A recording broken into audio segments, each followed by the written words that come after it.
Gassama, bonsoir. Bonsoir. Vous êtes directeur d'Amnesty International. Alors aujourd'hui, quel rapport vous feriez de la brutalité policière au Sénégal? Écoutez, nous dirons que la brutalité policière est une réalité au Sénégal. C'est une réalité d'autant plus regrettable que la police, parfois, exerce cette violence de façon injustifiée. Très souvent, donc, face à des manifestants non armés, face à des manifestants pacifiques, la police a chargé et cela a dégénéré. Et nous estimons que ce n'est pas le rôle de la police de charger les manifestants pacifiques. Et le rôle de la police est d'encadrer les manifestations pour qu'elles puissent se tenir dans de très bonnes conditions. Cela dit, il faut reconnaître que parfois la police a affaire à des manifestations violentes et dans des cas comme cela, la loi prévoit et le droit international accepte que la police puisse user de la force. Elle peut notamment user de la force.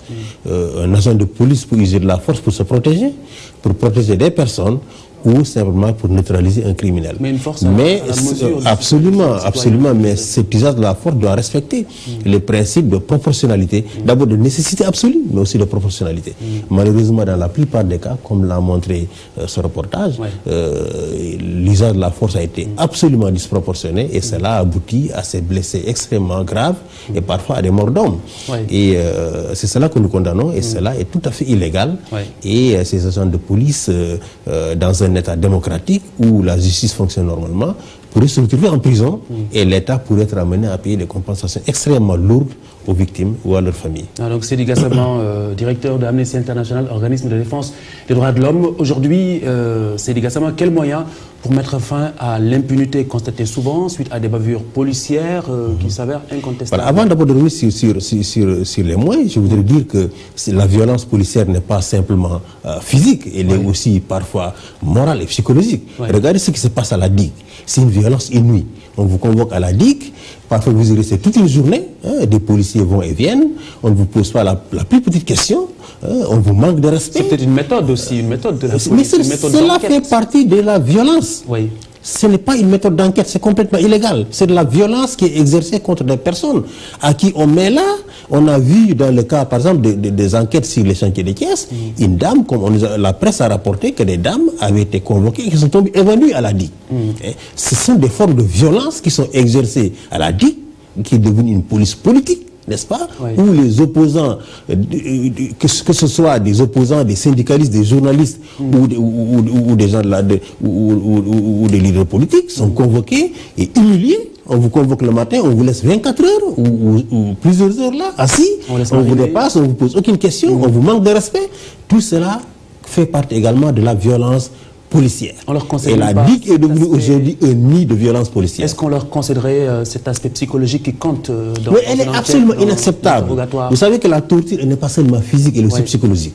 La définition de la torture en droit international, c'est pas simplement les actions physiques, la violence physique, mais les psychologiques. Donc c'est complètement illégal ces comportements de la police au niveau de la digue. Et je voudrais leur interpeller pour dire qu'il faut que ça cesse immédiatement. C'est une pratique honteuse qui ne fait pas honneur aux gens qui travaillent au niveau de cette structure. Les moyens de lutter maintenant, c'est le code pénal.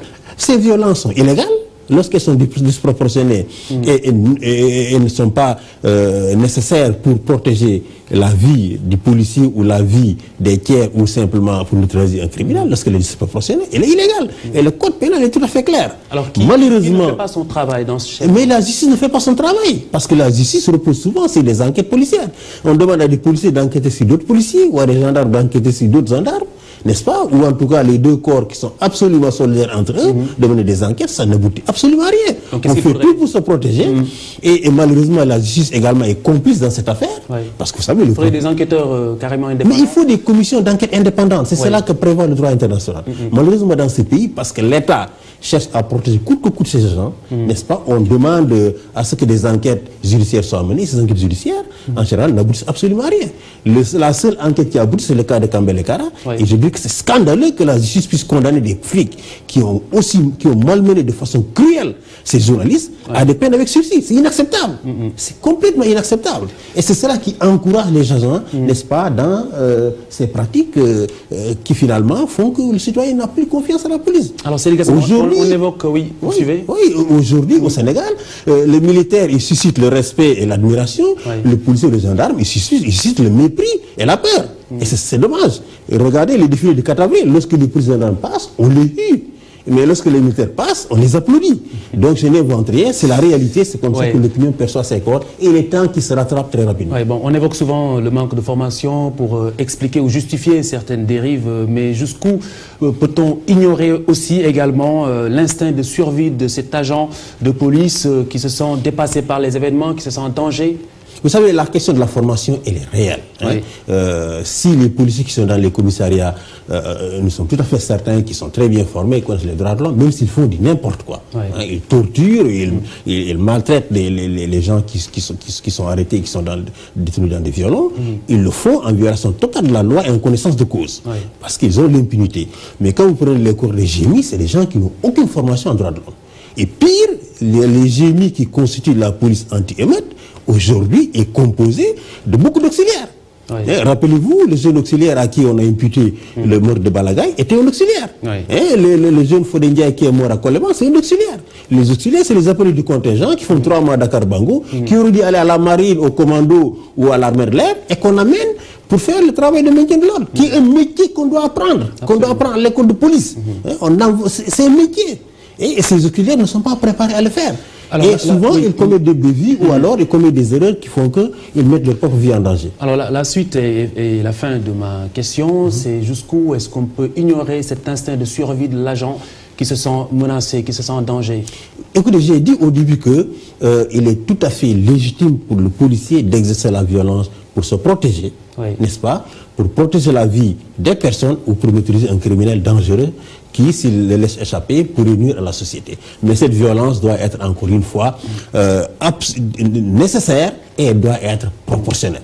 Malheureusement, c'est cette nécessité de proportionnalité qui très souvent fait défaut. On agit de façon violente simplement parce que voilà, c'est totalement injustifié et c'est dit au fait que bon, on sent qu'on peut faire tout ce qu'on veut, on sera protégé par l'État, on sera protégé par le système judiciaire. Et c'est cela qui est regrettable et cela fait qu'aujourd'hui il y a une rupture de confiance totale entre la société et la police et la gendarmerie. Seydi Gassama, directeur de Amnesty International Sénégal, merci d'avoir répondu à notre invitation. Mesdames, Messieurs, retrouvez Mamoudou Ibra Kane ce vendredi. Bonsoir, merci de nous avoir suivis.